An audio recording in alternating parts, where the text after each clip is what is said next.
Hey, what's up guys? Sam here. Welcome back to another video. Apple's September event, guys. It's gonna be announced. We're so close. I can just taste the iPhone 13 already. Plus, the Apple Watch Series 7 has essentially been revealed with a ton of new details that we didn't know before. We got details about the App Store and some big changes there. Huge updates today. If you're excited, you know what to do. So what are you waiting for? If you're excited for today's video, drop a like down below. It seriously helps me and the channel out. And click that subscribe button and turn on the bell for notifications so that you never miss a beat.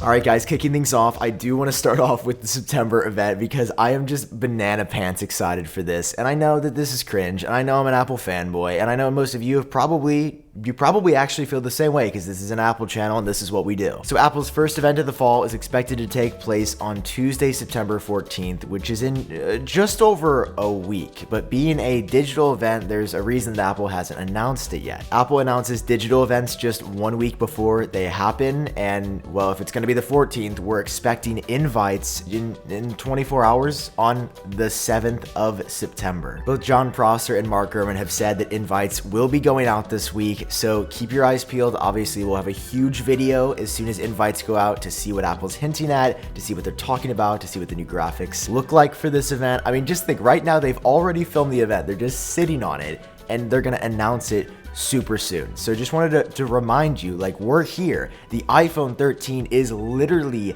a week away, for better or worse terms. It's so close, and we're right there. But in the meantime, Apple's been extinguishing other fires, like some issues with the App Store. And man, I've been looking forward to talking about this because I have so many thoughts about Apple's App Store policies. I mean, in general, developers have felt shafted by Apple, not supported as well as they should be in recent years with debacles around Hey and Fortnite, although to be clear, Fortnite did intentionally break the rules to really start this conversation. Then you've got the general 15 to 30% tax, where every purchase through your app and all support has to happen on device, meaning C, most vital and pertaining to today's story, that you couldn't even include links to sign up or manage your account on the app's website. It all has to go through Apple. One of the biggest examples is Netflix. If you download the Netflix app, you can't sign up in-app, because if you sign up for Netflix in-app for the $12 or $13 a month that Netflix charges, Apple would get about 15 to 30% of that. Where if you sign up on Netflix.com, Netflix obviously retains all of that. So there was a ton of controversy around whether this should continue to happen, and it's not gonna happen anymore. While prior, Apple would stop your app from being on the App Store if you sent it to manage your account or make a purchase off Apple's platform, the App Store. Like, it was so ridiculous that you couldn't even tell someone how to sign up. If you didn't offer a sign up in your app, Netflix's app says this: oh, we can't even tell you where to go or it breaks an App Store rule. Which is obviously ludicrous and what is essentially the base for antitrust concerns. So Apple, based on a recent investigation by a governmental entity,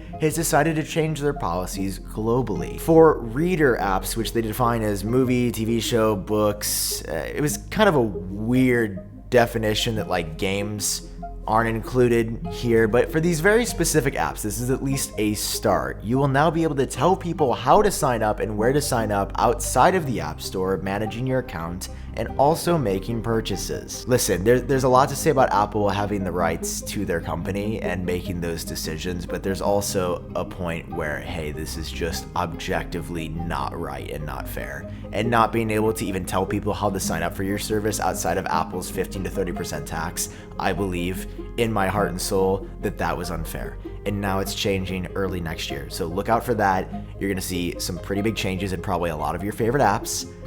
It's a big deal, so wanted to update you on that. Even a bigger deal than that, though, is going to be the Apple Watch Series 7. It's the first major redesign of the entire wearable in the Apple Watch's history, and the biggest design change since the screen got a little bit bigger in 2018. We've seen renders of this by John Prosser, we've heard details from Mark Gurman, and now we have even more from Gurman about the exact pixel changes and resolutions, and even new watch faces that are coming to take advantage of the larger 41 and 45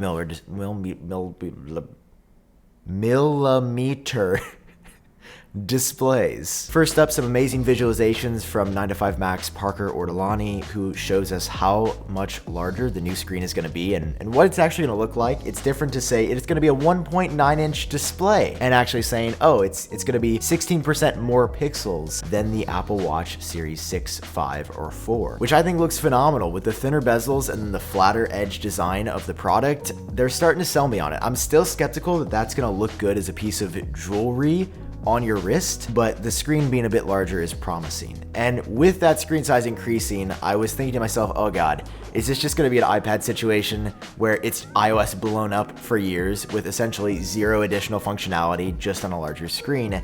And that turns out it's not gonna be like that. Apple's working on some exclusive stuff that takes advantage of the bigger screens. The first watch face is called Modular Max, and it's gonna have a digital time alongside one complication and then some larger complications that sort of span the screen below. And again, from Parker Ortolani, here's some concepts of what that could look like. It's nice. Next up is going to be Continuum, which apparently is going to change the time based on the flow of time. And I'm like, that's kind of how time works in general.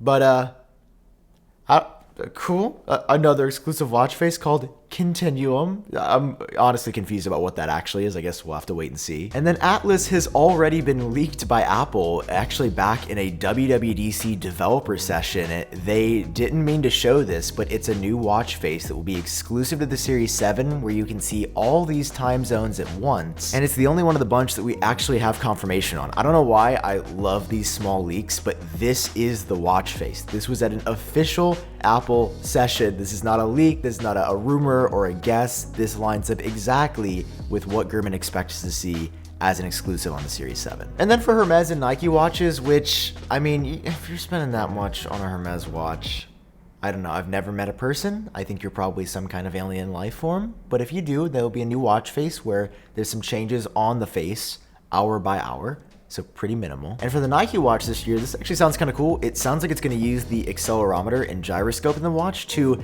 change the watch face based on your movement, which obviously for the Nike watch, you're probably going to be more active than the person who just buys a normal watch. I don't know, maybe just like the design, but that's my guess. That actually sounds kind of neat, and an incentive to buy the Nike or the Hermes watches, because you do get some exclusive stuff there, but you know, it's a software feature. The hardware of the watch, it's the same.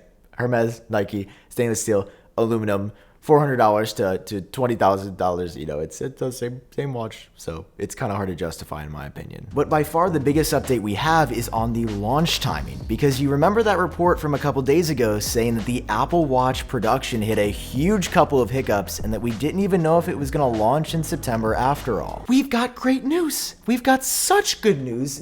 My head just might explode, which is that the Apple Watch Series 7 will debut in September as expected. So iPhone 13 and Apple Watch Series 7 are 100%, hold me to this, confirmed for a release, well, a launch. We'll say a launch in September. The release dates could ship because of the production issues, but they will be announced at Apple's September event. Anyway, guys, hope you enjoyed this one. The next time you see me, we'll be talking about the confirmed September event from Apple themselves on September 7th. I'm so excited. I can't wait. It's going to be great. We're here. It's September event time. So much fun to be had in the next month. Hope you guys are doing well. Love you so much. Big hugs. And I'll see you in my next one. Peace.